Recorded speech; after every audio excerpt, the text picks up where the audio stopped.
Jadi jangankan pelayan Tuhan, untuk menjadi orang Kristen itu harganya adalah darah Kristus yang dicurahkan bagimu. Darah Kristus yang dicurahkan untuk keselamatanmu, supaya engkau menjadi anak Allah. Itu harganya, saudara. Itu harganya. Bukan setiap minggu datang ke gereja. Bukan, itu bukan harga menjadi orang Kristen. Bukan kau bisa main musik lalu kau bisa melayani. Bukan, itu bukan harganya engkau menjadi pelayan Allah yang Maha Kudus. Kau tidak punya kelayakan untuk itu. Tapi harganya adalah darah Kristus yang dicurahkan bagimu. Mari bersama-sama kita akan berdoa sebelum kita akan mendengar firman Tuhan. Tuhan, terima kasih untuk anugerah-Mu. Terima kasih untuk Roh Kudus yang terus menggelorakan hati kami memuji, menyembah Allah yang hidup. Dan saat ini kami akan mendengar firman-Mu. Biarlah juga Allah Roh Kudus menuntun kami, menuntun hati dan pikiran kami, sehingga kami dapat mengerti, menangkap, memahami, dan melakukan firman Allah yang hidup ini. Terima kasih ya Bapa. Kami mengucap syukur dan kami serahkan sepenuhnya pemberitaan firman Allah dalam anugerah penyertaan-Mu. Dalam nama Tuhan Yesus kami menaikkan doa kami. Haleluya. Amin. Mari bersama-sama kita akan merenungkan satu bagian firman Tuhan yang terambil dari kitab 1 Petrus pasal yang pertama ayat 13 sampai ayat yang ke-25. 1 Petrus pasal yang pertama ayat yang ke-13 sampai ayat yang ke-25. Saya akan membacanya, Bapak, Ibu, dan teman-teman dapat menyimak. Ayat 13, sebab itu siapkanlah akal budimu, waspadalah dan letakkanlah pengharapanmu seluruhnya atas kasih karunia yang dianugerahkan kepadamu pada waktu penyataan Yesus Kristus. Hiduplah sebagai anak-anak yang taat dan jangan turuti hawa nafsu yang menguasai kamu pada waktu kebodohanmu. Tetapi hendaklah kamu menjadi kudus di dalam seluruh hidupmu, sama seperti Dia yang kudus yang telah memanggil kamu. Sebab ada tertulis, kuduslah kamu sebab aku kudus. Dan jika kamu menyebutnya Bapa, yaitu Dia yang tanpa memandang muka menghakimi semua orang menurut perbuatannya, maka hendaklah kamu hidup dalam ketakutan selama kamu menumpang di dunia ini. Sebab kamu tahu bahwa kamu telah ditebus dari cara hidupmu yang sia-sia, yang kamu warisi dari nenek moyangmu itu, bukan dengan barang yang fana, bukan pula dengan perak atau emas, melainkan dengan darah yang mahal, yaitu darah Kristus yang sama seperti darah anak domba yang tak bernoda dan tak bercacat. Ia telah dipilih sebelum dunia dijadikan, tetapi karena kamu, Ia baru menyatakan dirinya pada akhir zaman. Oleh Dialah kamu percaya kepada Allah yang telah membangkitkan Dia dari antara orang mati dan yang telah memuliakannya, sehingga imanmu dan pengharapanmu tertuju kepada Allah. Karena kamu telah menyucikan dirimu oleh ketaatan kepada kebenaran, sehingga kamu dapat mengamalkan kasih persaudaraan yang tulus ikhlas. Hendaklah kamu bersungguh-sungguh saling mengasihi dengan segenap hatimu, karena kamu telah dilahirkan kembali, bukan dengan benih yang fana, tetapi dari benih yang tidak fana, oleh firman Allah yang hidup dan yang kekal. Sebab semua yang hidup adalah seperti rumput, dan segala kemuliaannya seperti bunga rumput. Rumput menjadi kering dan bunga gugur, tetapi firman Tuhan tetap untuk selama-lamanya. Puji Tuhan, kita akan membuka satu bagian lagi Bapak Ibu dari kitab Ibrani pasal 12 ayat yang ke-8. Kita buka sejenak Ibrani pasal 12 ayat yang ke-8. Ibrani 12 ayat 8, demikian firman Tuhan. Tetapi jikalau kamu bebas dari ganjaran yang harus diderita setiap orang, maka kamu bukanlah anak-anak, tetapi anak-anak gampang. Jadi Bapak Ibu, ada dua jenis anak yang dituliskan di sini. Yang pertama adalah anak-anak yang taat atau anak-anak taat. Yang kedua adalah anak-anak gampang. Nah, rupanya para rasul pada zaman itu mereka melihat bahwa di gereja ini ada dua jenis orang Kristen. Yang pertama adalah anak-anak Tuhan yang taat, anak-anak Tuhan yang sungguh-sungguh, yang benar-benar adalah anak-anak Allah. Tapi yang kedua itu anak-anak gampang atau anak-anak gampangan, yaitu anak-anak yang tidak taat, tidak sungguh-sungguh. Bahkan dalam bahasa aslinya gampangan atau gampang itu juga ilegal. Anak-anak yang ilegal, yang gak resmi, yang gak benar-benar anak. Tetapi mereka juga nimbrung di komunitas yang namanya gereja. Jadi di gereja ini ada dua jenis kelompok orang Kristen. Yang pertama anak-anak taat yang benar-benar sungguh-sungguh hidup sebagai anak-anak Allah. Yang kedua adalah anak-anak gampang atau orang-orang yang ikut nimbrung, ikut kesana kemari, tetapi mereka tidak menunjukkan kehidupan rohani sebagai anak-anak Allah yang taat, sehingga disebut sebagai anak-anak gampang. Nah, Bapak Ibu yang dikasihi Tuhan, pertanyaannya sekarang adalah di mana posisi kita? Di mana posisi saya? Di mana posisi Bapak Ibu dan teman-teman? Apakah sebagai anak-anak yang taat atau sebagai anak-anak yang gampang, anak-anak yang hanya nimbrung saja, anak-anak yang hanya ikut-ikutan saja, tapi tidak benar-benar hidup sebagai anak-anak Allah? Nah, Bapak Ibu yang dikasihi Tuhan, apa yang membedakan?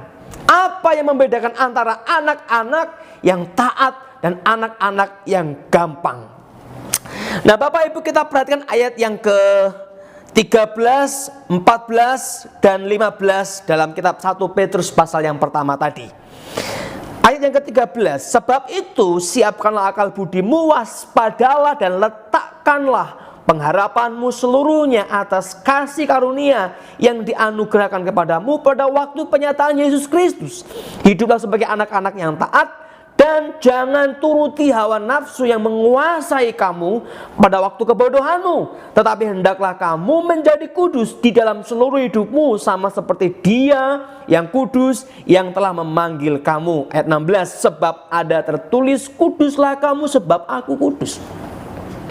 Jadi Bapak Ibu, anak-anak yang taat itu adalah anak-anak yang hidup di dalam takut akan Tuhan, hidup di dalam kekudusan Tuhan. Mereka yang mau membawa dirinya kepada Allah dan berkata, Tuhan, hidupku sekarang adalah milikmu, hidupku sekarang adalah milik Kristus, dan apa yang aku lakukan adalah apa yang seharusnya aku lakukan sebagai anak-anak Allah. Ini anak-anak yang taat, yaitu mereka yang hidup kudus, yang tidak hidup menuruti hawa nafsu. Ayat yang ke-14, yang menguasai kamu pada waktu kebodohanmu. Tetapi anak-anak yang gampang, mereka hidup berdasarkan hawa nafsunya. Jadi yang pertama, hidup berdasarkan kekudusan Allah, mengikuti kehendak Allah, memuliakan Allah. Dan itu pada saat yang sama mereka tidak menuruti hawa nafsu. Tetapi anak-anak gampang hidup berdasarkan hawa nafsunya, berdasarkan keinginan dagingnya, berdasarkan emosi manusia berdosanya. Sehingga pada saat yang sama mereka tidak hidup di dalam kekudusan Allah, tidak hidup dalam kehendak Allah, tidak memuliakan Allah. Sebagaimana Rasul Paulus mengatakan bahwa orang yang mengikuti keinginan daging tidak mungkin melakukan keinginan roh. Pada saat yang sama, orang yang melakukan keinginan roh tidak mengikuti keinginan daging. Jadi nggak bisa jalan bareng-bareng, saudara. Nggak bisa 50-50, setengah-setengah. Oh, aku mau setengah-setengah aja. Aku mau ikut Tuhan, tapi juga mengikuti keinginan manusia berdosaku. Tidak bisa, saudara. Ini dua hal yang tidak mungkin bisa berjalan bersama. waktu engkau memuliakan Allah, pada saat yang sama engkau sedang mematikan keinginan manusia berdosamu. Nah, waktu engkau menghidupkan manusia berdosamu, pada saat yang sama engkau sedang mematikan manusia rohanimu untuk memuliakan Allah. Tidak bisa berjalan bareng. Pasti saling menghilangkan. Yang satu menghilangkan yang lain. Yang lain menghilangkan yang pertama. Selalu begitu.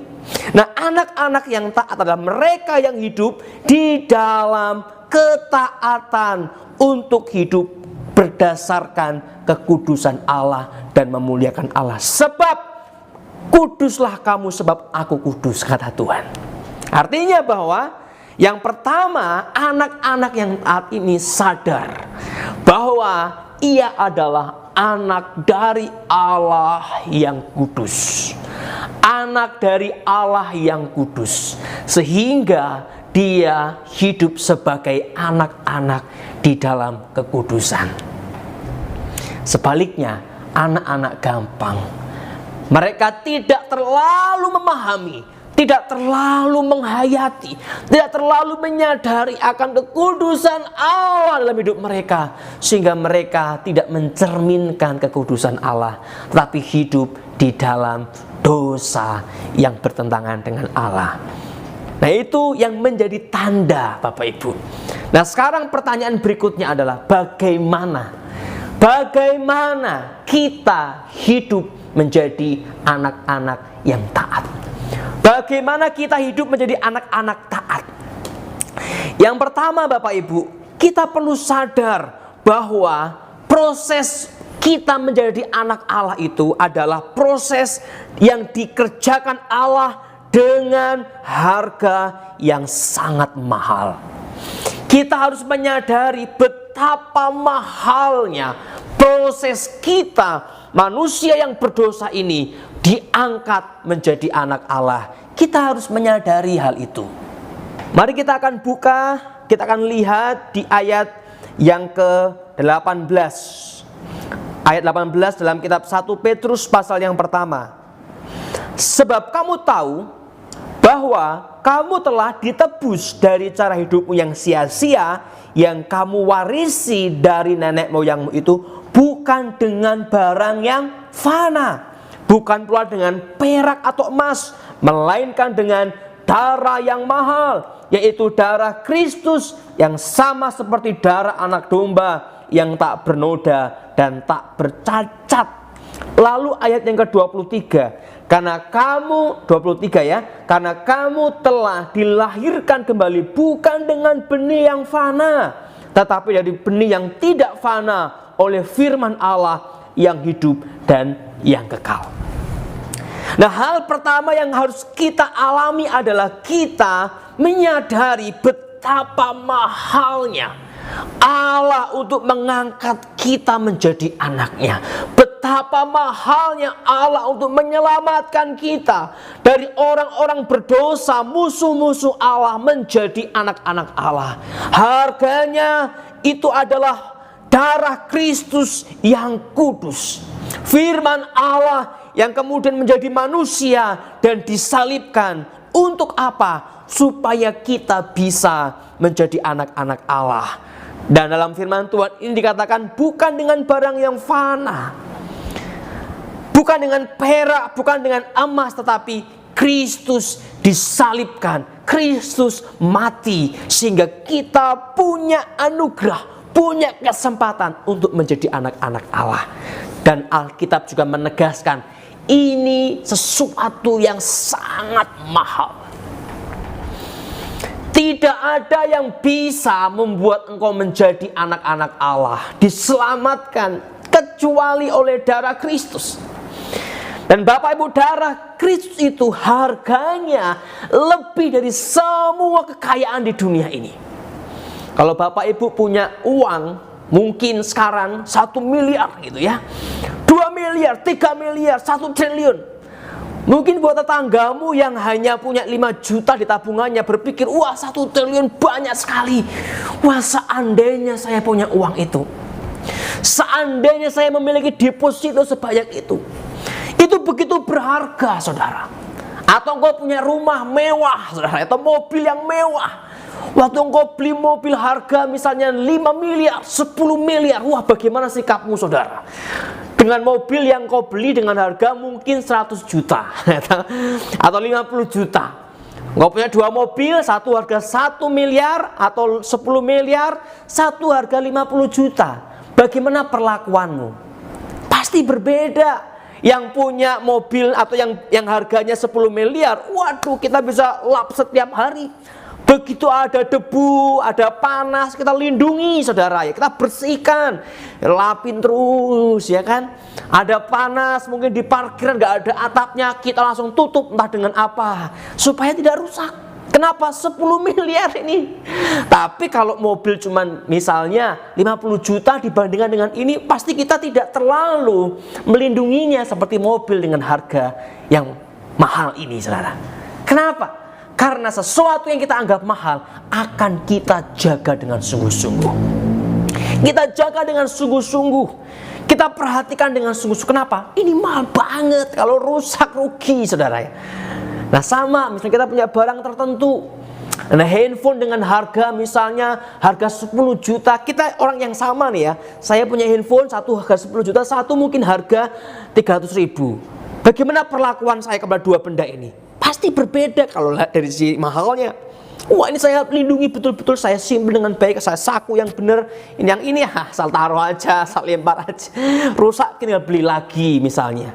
Jadi apa yang kita anggap mahal akan kita jaga dengan baik. Nah sekarang bagaimana dengan keselamatan yang engkau dapatkan dalam Tuhan Yesus Kristus? Apakah engkau anggap mahal atau engkau anggap murah? Nah orang-orang Kristen yang menganggap bahwa keselamatannya itu murah, mereka tidak akan hidup di dalam takut akan Tuhan. Mereka tidak akan hidup memuliakan Allah. Kenapa? Ini hal yang murah, gampang kok. Ternyata menjadi orang Kristen, masuk gereja, isi daftar kehadiran atau formulir jemaat, lalu saya menjadi orang Kristen. Wah gampang banget. Gampang banget menjadi anggota gereja, misalnya gereja Isa Al-Masih Jatinegara, gampang banget. Akhirnya apa? Kita menyepelekan. Menjadi pelayanan misalnya main musik, asal saya bisa main musik, gampang kok. Saya dibutuhkan kok. Atau kita nyanyi, WL singer, semua pelayanan kita anggap gampang semua itu. Gampang, tinggal datang main, tinggal datang ini, tinggal datang itu. Semua kita anggap gampang. Mengapa? Karena kita lupa bahwa untuk menjadi, jangankan pelayan Tuhan, untuk menjadi orang Kristen, itu harganya adalah darah Kristus yang dicurahkan bagimu. Darah Kristus yang dicurahkan untuk keselamatanmu, supaya engkau menjadi anak Allah. Itu harganya, saudara.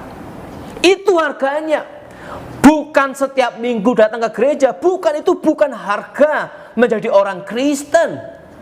Bukan engkau bisa main musik lalu engkau bisa melayani. Bukan, itu bukan harganya engkau menjadi pelayan Allah yang Maha Kudus. Engkau tidak punya kelayakan untuk itu. Tapi harganya adalah darah Kristus yang dicurahkan bagimu. Dan itu sangat mahal, bahkan tidak ternilai harganya. Tidak ada jumlah emas yang bisa menggantikan nilai darah Kristus. Tidak ada jumlah perak yang bisa menggantikan darah. Tidak ada jenis kekuasaan, jenis tahta di dunia ini yang paling tinggi sekalipun yang bisa menggantikan mahalnya darah Kristus. Dan darah Kristus ini tercurah di Kalvari untuk saudara. Untuk saudara. Sehingga kita berkata betapa mahalnya. Nah orang Kristen yang menyadari mahalnya keselamatan yang diterimanya, dia pasti akan hidup sebagai anak-anak yang taat. Orang Kristen yang menyadari betapa mahalnya darah Kristus yang tercurah, akan beribadah dengan sungguh-sungguh, saudara. Kenapa? Karena kesempatan engkau beribadah itu terjadi karena ada darah yang tak berdosa yang dicurahkan bagimu. Orang Kristen yang menyadari betapa mahalnya keselamatan yang diterima akan melayani dengan sungguh-sungguh, saudara. Kenapa? Karena kesempatan melayani itu bukan karena kita pinter main musik, pinter nyanyi, pinter ngomong, tetapi karena ada darah Kristus yang tercurah di salib, di Kalvari, dan engkau punya kesempatan untuk melakukan sesuatu bagi Allah, bagi Tuhan. Dan semua kehidupan Kristen kita dasarnya adalah darah Kristus, dan darah Kristus adalah sesuatu yang begitu mahal sampai tidak ada satu hal, satu nilai apapun di dunia ini yang bisa menggantikan darah Kristus. Maka ada sebuah kisah, Bapak Ibu. Ada sebuah kisah. Ada satu orang yang sakit kanker. Lalu setelah dia kesana kemari coba berobat ya, ke rumah sakit A, rumah sakit B, rumah sakit C, wah nggak bisa. Semua udah ia kerjakan dan tidak ada harapan untuk ia bisa sembuh. Nah, satu waktu ada seorang dokter. Dokter ini sebenarnya tidak bermaksud, tidak punya hubungan lalu timbul belas kasihan mau menyelamatkan, tidak. Dokter ini sedang melakukan sebuah penelitian. Jadi penelitian untuk menyembuhkan sakit kanker. Penelitian. Nah, ketemu sama si pasien tadi yang udah keliling berbagai rumah sakit yang paling ternama untuk kesembuhannya. Dan kemudian ditanya sama dokter ini, "Pak, kamu mau nggak aku jadikan sebagai kasus penelitianku?" Wah, pasien ini berpikir, waduh, aku udah kemana-mana, nggak ada harapan, nggak ada yang bisa nyembuhin. Lalu ada tawaran sebagai kasus penelitianku, atau bahasanya sebagai kelinci percobaan. Aku mau coba nih hasil penemuanku apakah berhasil atau enggak. Bapak kira-kira bersedia enggak? Karena udah enggak ada harapan, kalau enggak dikerjakan sakitnya juga akan meninggal. Kalau dikerjakan oleh dokter ini yang sedang melakukan penelitian, kemungkinan ada dua, meninggal atau sembuh. Jadi setidaknya dia ambil resiko yang kedua. Kalau enggak meninggal, ya sembuh. Kalau meninggal, toh saya akan meninggal juga, karena semua rumah sakit sudah berkata kamu nggak ada harapan. Ya udah, saya mau aja deh, dalam keterpaksaan, saudara ya. Kan udah nggak ada harapan. Wah, oke, dia mau, dokternya udah siap, lalu mulailah penelitian itu. Wah, diatur begitu rupa, lalu semua ruangan disiapkan, semua obat-obat dan semua teori-teori yang telah dicari, dirumuskan sekian lama oleh dokter ini diterapkan kepada bapak ini. Wah, setelah sekian tahap 1, tahap 2, tahap 3, tahap 4, dan seterusnya, 1 minggu kemudian, wah, ada kabar baik. Ternyata pasien ini semakin baik, semakin sehat, dan kankernya semakin berkurang. 2 minggu kemudian semakin berkurang, 3 minggu makin berkurang, 1 bulan sembuh. Wah, begitu sembuh, betapa bersukacitanya pasien tadi. Wah, terima kasih dokter, terima kasih dokter. Dokter telah menyembuhkan saya, terima kasih dokter. Wah, tiap Natal ya, ini sama-sama Kristen, Desember, wah dikasih makanan ya, Merry Christmas ya. Setiap saat apa yang dokter ini kira-kira butuhkan, nah, pasien coba untuk memberikan yang terbaik. Entah makanan yang terbaik, apa yang bisa dibantu, dan seterusnya. Uang, kalau dia punya uang, dan seterusnya, dan seterusnya. Saudara perhatikan, mengapa pasien ini bisa begitu all out, sepenuhnya memberikan yang terbaik untuk dokter itu? Karena dia tahu betapa mahalnya keselamatan yang dia terima.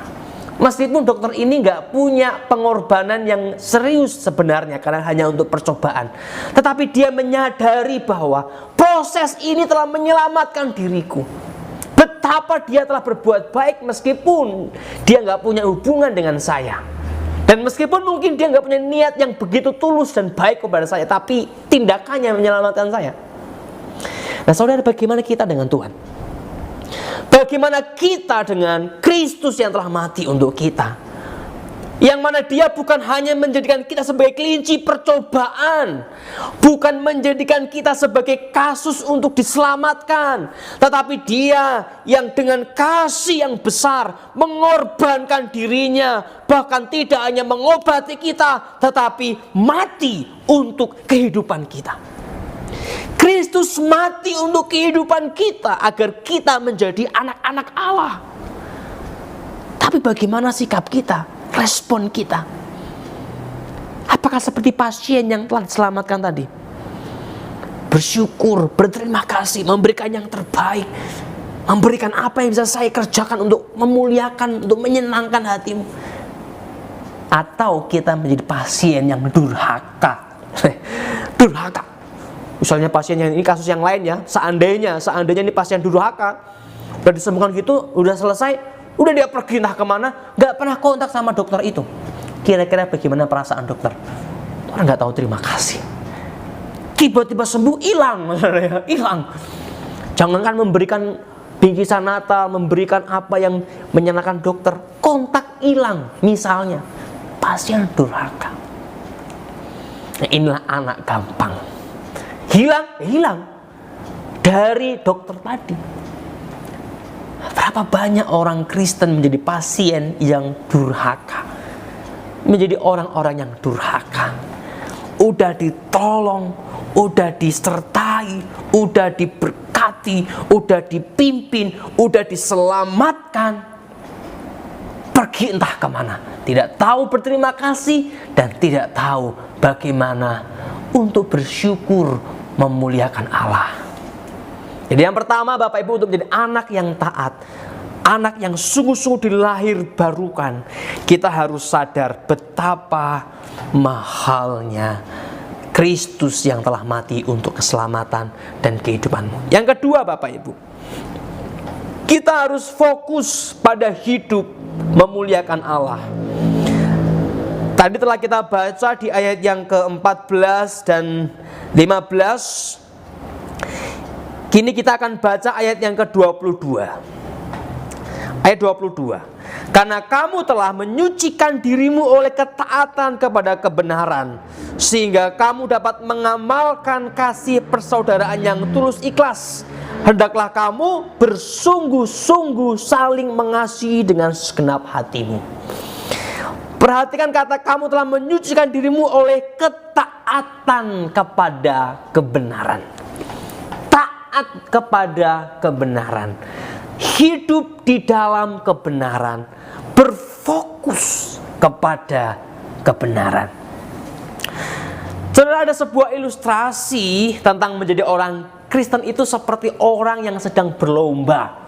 Lomba lari, ya, lomba lari.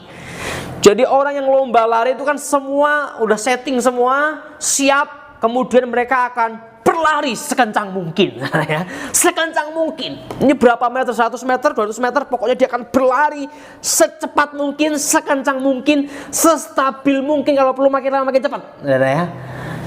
Nah, ketika orang berlari, itu kan pasti ada banyak gangguan, saudara ya.